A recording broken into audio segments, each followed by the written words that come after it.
Hello dear student, मैं मनोज शर्मा आपके अपने YouTube channel math planet institute पर आपका हार्दिक स्वागत करता हूँ। लास्ट लेक्चर में हमने रोल पर में को कर लिया था कंप्लीट। उसका ज्यामितीय अर्थ, बीजगणितीय अर्थ और उसका प्रूफ कर लिया था और उसके एग्जांपल्स लगभग हमने कंप्लीट कर लिए थे। यदि फिर भी आपके कोई डाउट रहता है तो आप मेरे को कमेंट कर सकते हो या मेरे नंबर पे व्हाट्सअप कर सकते हो। आज के लेक्चर में हम करने वाले हैं लांगराज का मध्यमान प्रमेय। ठीक है, मोस्ट इम्पोर्टेंट है ये भी। 3 थ्योरम आप के अपन सिलेबस में पढ़ेंगे। वैसे तो और भी थ्योरम होती है, परंतु वो अपने पास क्या हो जाता है, अथवा वाला पोर्शन हो जाता है। तो देखो, आज के लेक्चर में हम करने वाले लांगराज का मध्यमान प्रमेय।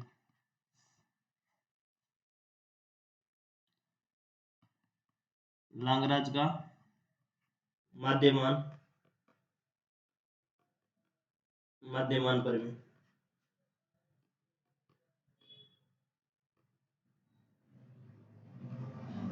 लांगराज लांगराज मीन वैल्यू थ्योरम। पहले अपन इसका प्रूव करेंगे और उसके बाद में अपन क्या करेंगे, इसके एग्जांपल करेंगे। वो उसमें भी मैं आपको एग्जांपल्स वही करवाऊंगा जो आपसे नहीं होंगे। ठीक है, और लगभग आपके से हो जाएंगे आराम से, कोई दिक्कत वाली बात नहीं है, क्योंकि आप 12th क्लास में इनको पढ़ के आ चुके हो। देखो, स्टेटमेंट क्या होता है। यदि अपन इसके कथन की बात करें तो लांगराज का जो प्रमेय है उसका कथन पूछा जाता है एग्जाम में। तो कथन क्या है, यदि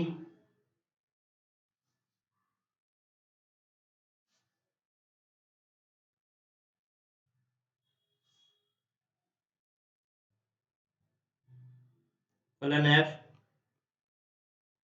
close interval A comma B में इस प्रकार परिभाषित है कि इस प्रकार परिभाषित है कि पहली कंडीशन क्या होती है, L1 कि फलन F close interval A comma B पर क्या हो, सतत हो। ए कोमा बी में सतत हो।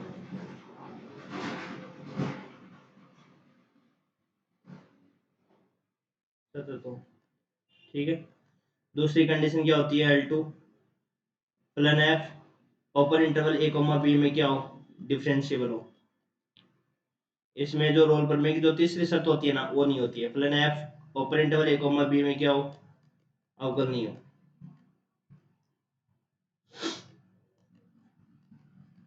उसमें जो सी निकालने का जो सूत्र होता है वो एफ डैश इक्वल टू 0 होता है, जबकि इसमें क्या होता है, सी निकालने का फॉर्मूला होता है F dash equal to F B minus F A upon B minus A. तब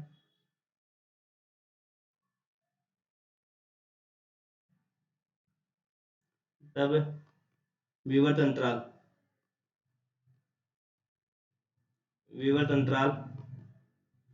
open interval A comma B में कम से कम एक बिंदु सी ऐसा विद्यमान हो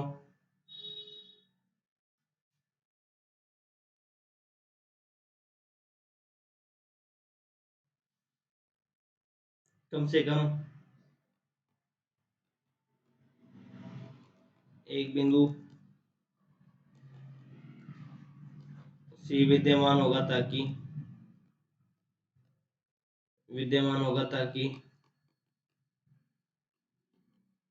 F dash C equal to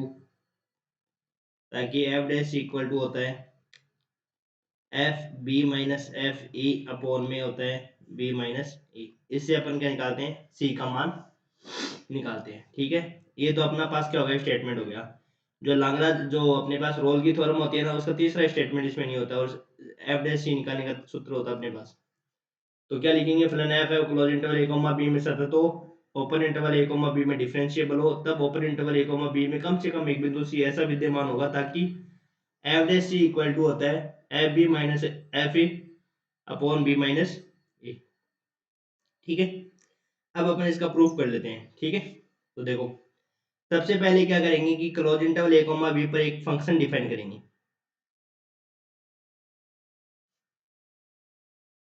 इस प्रकार से परिभाषित करेंगे कि फाई एक्स जो फलन अपने पास है वो किस प्रकार से होगा, एफ एक्स प्लस ई एक्स।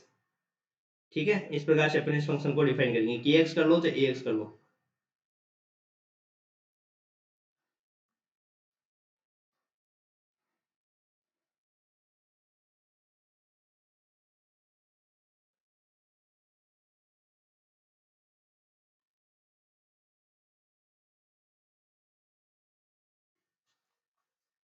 तो देखो, माना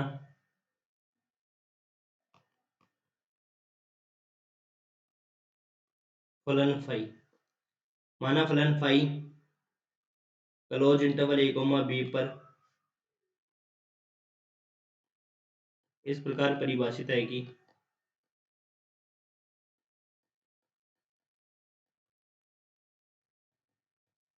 इस प्रकार परिभाषित है कि phi X equal to F X plus K X, F X plus K X, ये हमने क्या कर दिया, एक फंक्शन डिफाइन कर दिया।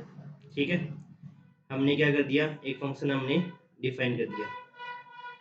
ठीक है, यहाँ तक क्लियर है, हमने एक फंक्शन क्या कर दिया, डिफाइन कर दिया यहाँ पे, phi X equal to F X minus K X.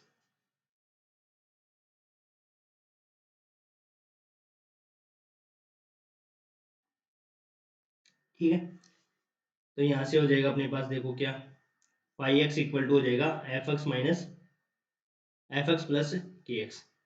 ठीक है, जहाँ के कोई ऐसी अचर राशि है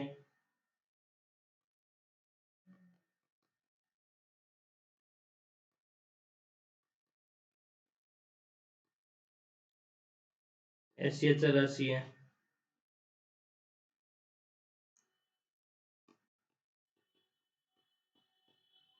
कि phi A equal to phi B है। ठीक है, हमने के कोई अचर ऐसी राशि मानी है जिसमें फाई ए इक्वल टू क्या है, फाई बी है। इतना क्लियर है यहाँ से। ठीक है,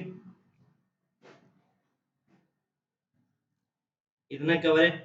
माना एक फलन फाई है, वो क्लोज इंटरवल ए कॉमा बी पर इस प्रकार से परिभाषित है कि फाई एक्स इक्वल टू क्या हो जाएगा, F X plus K x हो जाएगा, और के कोई अचर राशि इस प्रकार से है कि उसमें अपन क्या मान लेंगे, phi equal to phi B. ठीक है, अब देखो, अब इस फंक्शन जो अपने पास फंक्शन माना ना, इस पर अपन क्या लगाएंगे, रोल प्रमेय को लगाएंगे, और फिर अपन क्या करेंगे, रोल प्रमेय से इस फंक्शन को सिद्ध करेंगे। किससे सिद्ध करेंगे, रोल प्रमेय से अपन इस फंक्शन को सिद्ध कर देंगे। ठीक है ना, तो अपन कैसे प्रूव करेंगे, ये वाला पार्ट देखो। सबसे पहला पॉइंट, एफ एक्स है वो क्या होना चाहिए, क्लोज इंटरवल ए कॉमा बी में ऐसे होना चाहिए, सतत होना चाहिए। तो पहले अपन इस फंक्शन को क्या करेंगे, सतत बताएंगे। क्या बताएंगे, सतत बताएंगे। ठीक है, तो देखो,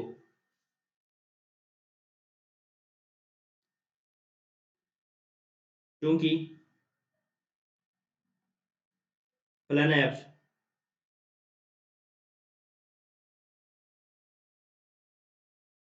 क्योंकि फलन F x close interval A comma B में क्या है, सतत है।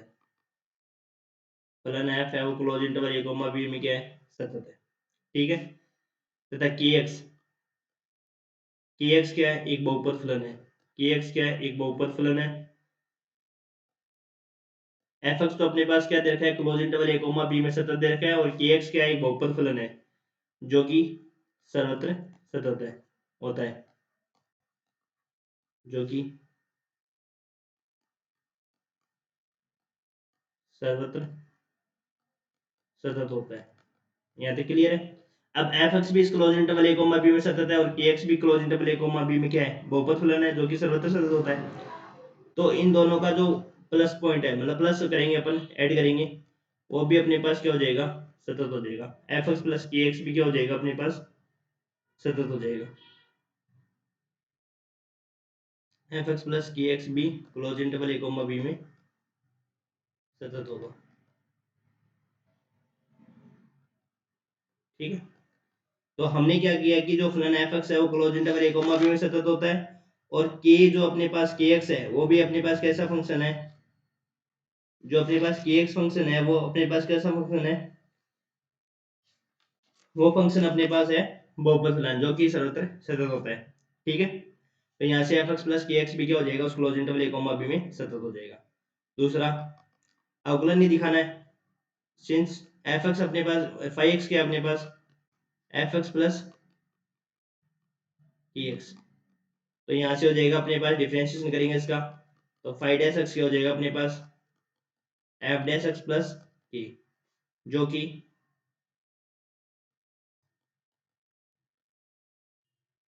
अंतराल, जो अपने अंतराल माना है open interval A comma B में क्या है, परिमित व परिमित है, परिमित है। अतः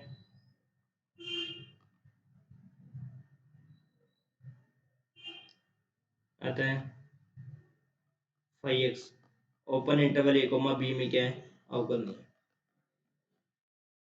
अवकलनीय सिद्ध हो गया। अब थर्ड कंडीशन क्या होती है, phi A equal to five B, phi equal to five B, और ये तीसरी कंडीशन तो आपको दे ही रखा है, क्योंकि हमने जो KHR माना है वो इस प्रकार से माना है कि इन दोनों कंडीशन क्या हो, phi equal to five B है, तो वो अपने पास ऑलरेडी प्रूफ हो गई। तीनों कंडीशन हो गई, रोल प्रमेय के साथ संतुष्ट, तब तब फलन फाइव रोल प्रमेय के सभी शर्तों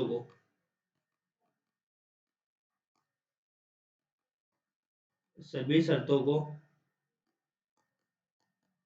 संतुष्ट करता है,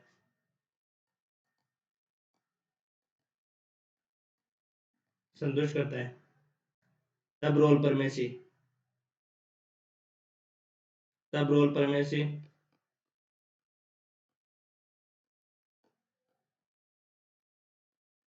विवर्त अंतराल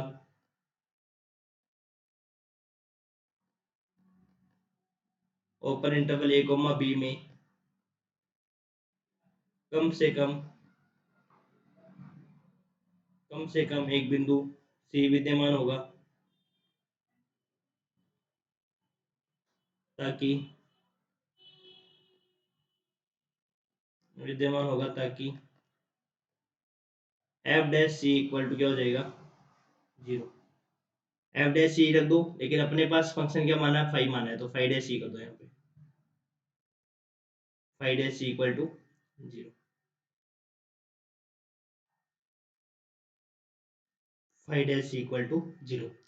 अब अपन क्या रख देंगे, फाइव डैश सी की स्थान पर अपन वैल्यू रख देंगे यहाँ पे, लेकिन अपन एक कंडीशन निकालेंगे यहाँ से, देखो क्या निकालेंगे, जो अपन ने समीकरण एक मानी है ना, उससे अपन एक फाइव ए और फाइव बी को इक्वल रखकर अपन क्या करेंगे, इनका मान निकालेंगे। पहले फाइव डैश सी रख दो, चाहिए फाइव डैश सी की वैल्यू क्या हो जाएगी बताओ, अपने पास फाइव एक्स की वैल्यू क्या है, फाइव डैश एक्स की value F x, F x F dash x plus के है, यही तो है, तो रख दो यहाँ पे। यहाँ पे क्या था, phi dash C equal to zero, तो सी रखेंगे तो यहाँ पे अपने पास क्या हो जाएगा बताओ, एफ डैश सी प्लस के इक्वल टू जीरो, तो यहाँ से अपने पास क्या आ जाएगा, एफ डैश सी की वैल्यू किसके इक्वल आ जाएगी, एफ डैश सी की वैल्यू आ जाएगी माइनस के। अब अपन इस के की वैल्यू निकालेंगे, और वो के की वैल्यू कैसे निकालेंगे, अपने पास समीकरण एक क्या थी बताओ, समीकरण एक के अनुसार क्या था कि के है वो इस प्रकार अचर राशि थी कि फाइव ए और फाइव बी दोनों इक्वल है, फाइव ए और फाइव बी दोनों इक्वल है।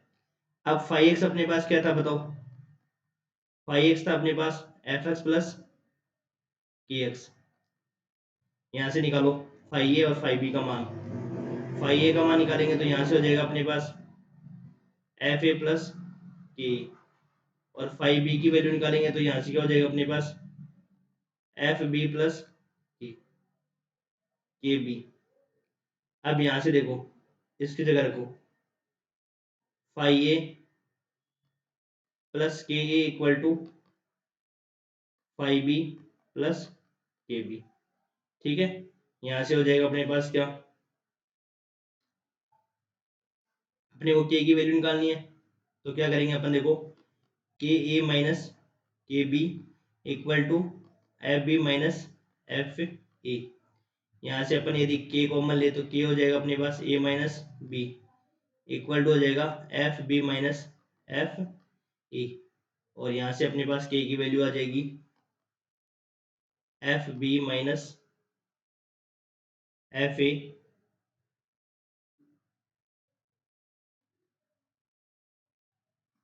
अपॉन हो जाएगा ए माइनस बी।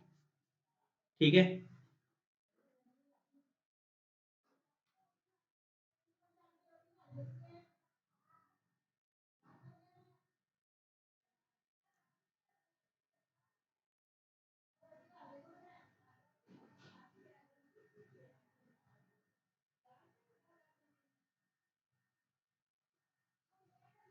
अपने यहाँ गलती होगी क्या कुछ?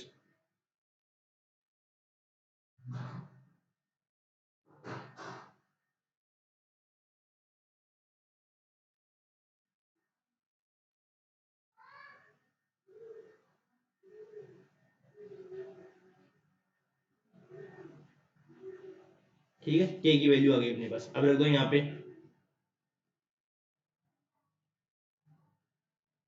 Minus F B F A upon हो जाएगा ए माइनस बी, और यहाँ से अपन क्या ले लेंगे, नीचे वाले से माइनस कॉमन लेंगे तो ये हो जाएगा प्लस।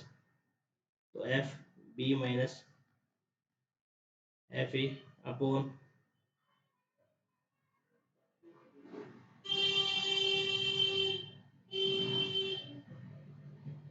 बी माइनस ये अपने पास किसकी वैल्यू आ गई, एफ डैश सी की वैल्यू आ गई। ये अपने को क्या करना था, प्रूफ करना था।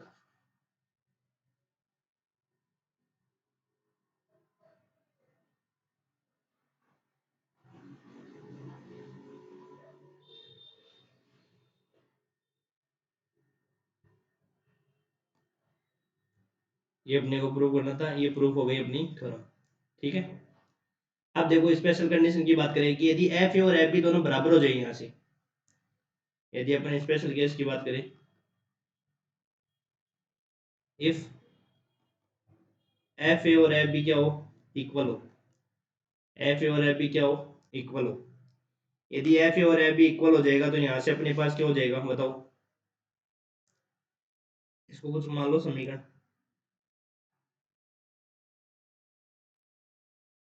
ये मान लो, तब समीकरण ए से क्या हो जाएगा, ऊपर देखो समीकरण दो में देखो, ए में देखो, ये एफ और एफ बी दोनों इक्वल हो जाएंगे, तो दोनों इक्वल होते ही क्या हो जाएगा, जीरो।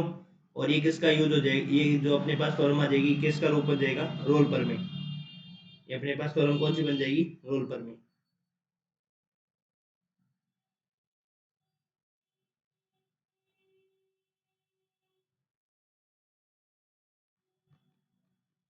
यदि एफ और एफ बी बराबर है होने से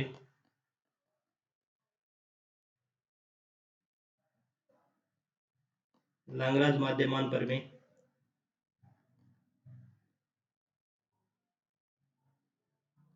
में से रोल पर में प्राप्त होती है।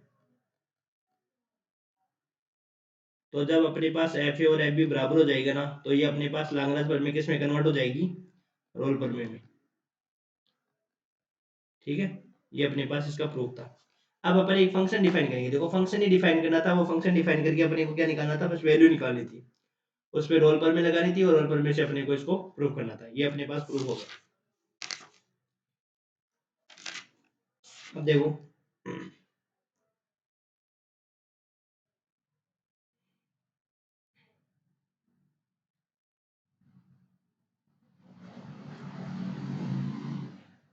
ज्यामिति थोड़ा देख लेते हैं और फिर इसके बाद में इसकी एग्जांपल देखेंगे। ज्यामिति पूछते हैं एग्जाम में,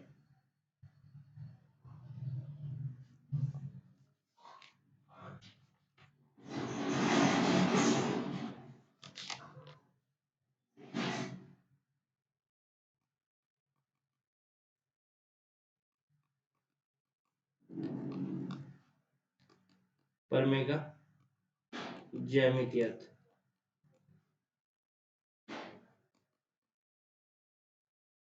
लांगराज के प्रमेय का ज्यामिति अर्थ।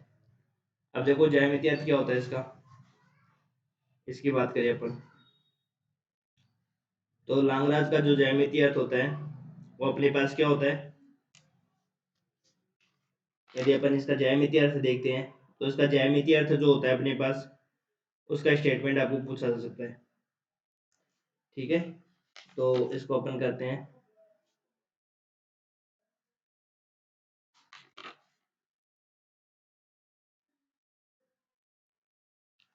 ज्यामितीय अर्थ लिख देता हूँ मैं इसका स्टेटमेंट, कथन। फिर इसको थोड़ा सा प्रूफ भी कर देते हैं। कथन लिखते हैं, स्टेटमेंट।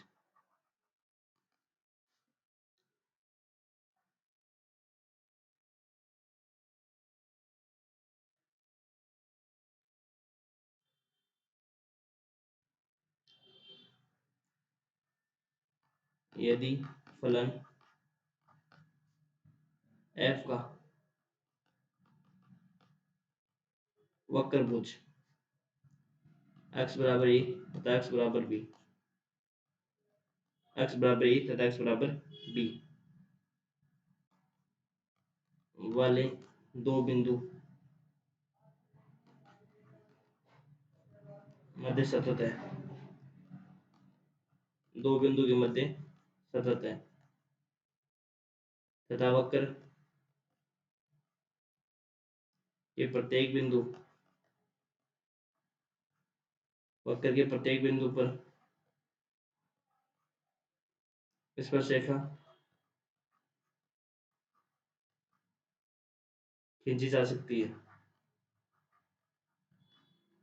स्पर्शरेखा खींची जा सकती है।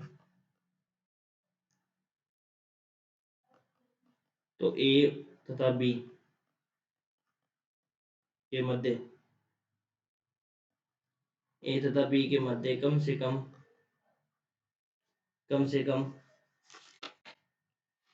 कम एक बिंदु सी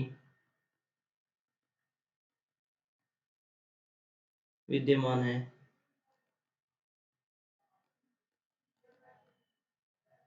जहां वक्र पर स्पर्शरेखा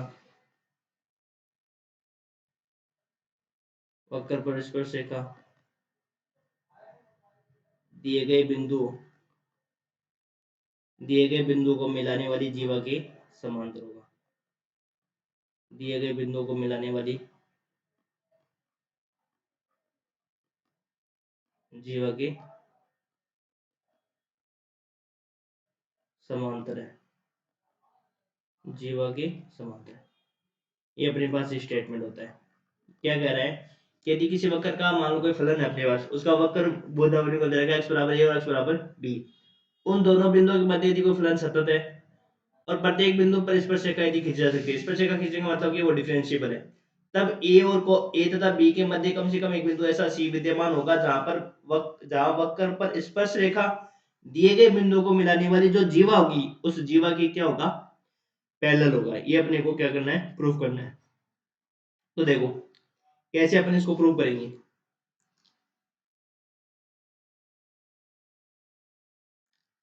मान लेते हैं अपने पास ए कोई पॉइंट है, ये ए कोई पॉइंट है और ये अपने पास क्या है, इसका बी पॉइंट है। इस पर यदि अपन पॉइंट की बात करें तो पॉइंट हो जाएगा ए कोमा एफ ए, और अपन मान लेते हैं इस पे बी कोमा। ठीक है, जो अपने को प्रूव करना है उतना ही अपन ले रहे हैं। तो ये अपन मान लेते हैं ये कोई कर्व है, ठीक है। इस पर अपन क्या खींच सकते हैं, कोई टेंजेंट खींची हुई है सी पर, ये सी पॉइंट है, सी पर अपन क्या ली, टेंजेंट। और ये अपने पास क्या है, जीवा ए बी, जीवा ए बी। तो देखो अब अपन क्या निकालेंगे, जीवा ए बी की प्रवणता। क्या निकालेंगे, जीवा ए बी की प्रवणता। तो जीवा ए बी की प्रवणता क्या हो जाएगी बताओ अपने पास। प्रवणता कैसे निकालते हैं दो बिंदुओं की, y2 minus Y one upon में x2 माइनस x1। ठीक है, तो ए बी की प्रवणता निकालो अपने पास। तो जीवा ए बी की प्रवणता हो जाएगी अपने पास क्या, y2 अपने पास क्या होता है F B minus F A upon x2 minus x1। तो ये हो जाएगा अपने पास b माइनस, तथा यदि स्पर्शरेखा की प्रवणता निकाले तो स्पर्शरेखा की प्रवणता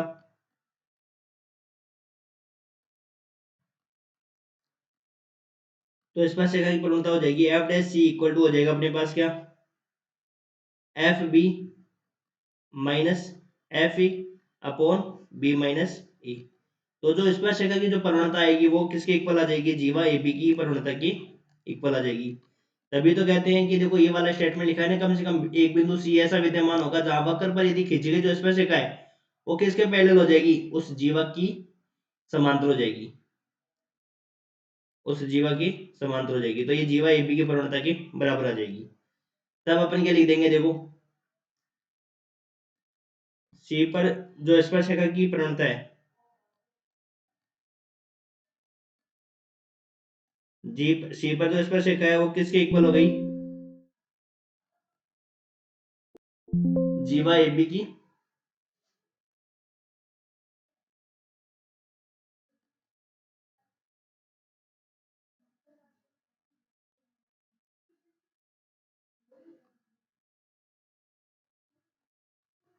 जीवा ए बी की प्रवणता की।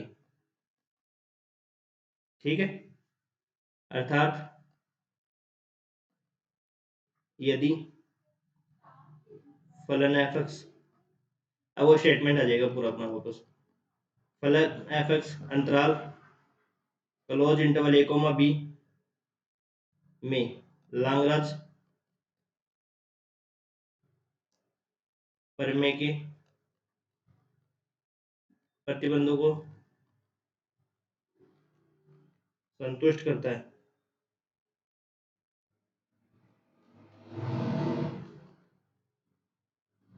करता है।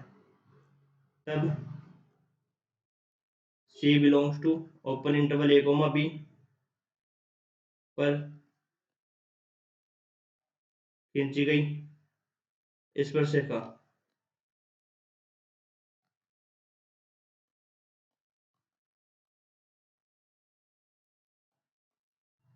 तथा बी एफ बी को मिलाने वाली जीवा के समांतर है।